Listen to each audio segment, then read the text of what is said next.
Good evening. There are serious fears for communities across New South Wales tonight as life-threatening torrential rains trigger record-breaking floods. And the worst of this wild weather is far from over. Well, joining us now from Parramatta in Sydney's west is reporter Omar Dehen. Omar, communities where you are, we understand, remain on high alert.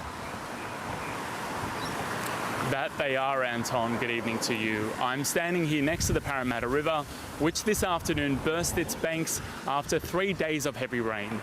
Streets and bike paths were flooded, also inundated at the site of the new $1 billion Powerhouse Museum. This emergency and flooding situation is very much still unfolding across the state tonight, with residents facing the tough decision whether it's safer to stay put or evacuate. Oh my God! In towns along the New South Wales mid-north coast, the terrifying result of intense and relentless rainfall. An overflowing Manning River uprooting homes in Taree and nearby Tanoni. Surrounding areas also submerged. Oh, it's the boys' room. Through tears, Chad and Cassie Oxenbridge film their Ross Glen home. Treasured memories forever lost. Shock. Pretty devastated. A little bit worried for everybody else in the whole area as well. Kind of hasn't really sunk in.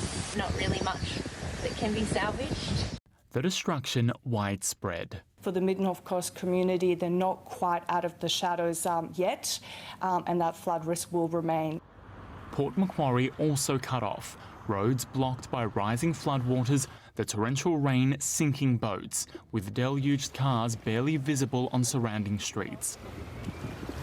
We've got our mate here. Communities rushing to save livestock, this lone cow seeking higher ground. I don't know how he's got there, but I hope he's all right. Fears for the mid-north coast and large parts of the state persisting. The window for evacuation is often not a big one, depending on where you live, and some communities already have been advised to stock up and to stay home. Rescue efforts immense. The SES receiving more than 4,000 calls for help across New South Wales to more than 1,200 volunteers on the ground. 500 flood rescues recorded. This event, it is a slow-moving event, and that's why it is of such risk. Stay inside orders issued across the state. The message is very, very clear. Do not drive through floodwaters. Do not drive over water that is covering a road. Storms also ripping through Sydney as the rain cell spreads. The tiles of the roof all came off, and our mailbox even got broken off, and the power lines were down. It's just been really crazy morning. More than 30 homes in Western Sydney damaged, an unexpected mini tornado in Chester Hill the culprit. The wind come. The wind through the window, and the wind come through here, and the cat was near me. So everything is broken. Parramatta River overflowing. Of major concern too, nearby Warragamba Dam, spilling over for the first time since 2016.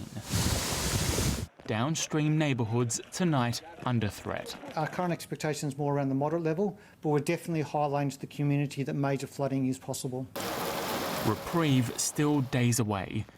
The dangerous and powerful deluge set to continue until late next week. Unfortunately, this will be a deep-seated extreme weather event, but the best predictions we have is this will be a prolonged weather event. And Omar, there are already concerns that the situation could affect the vaccine rollout.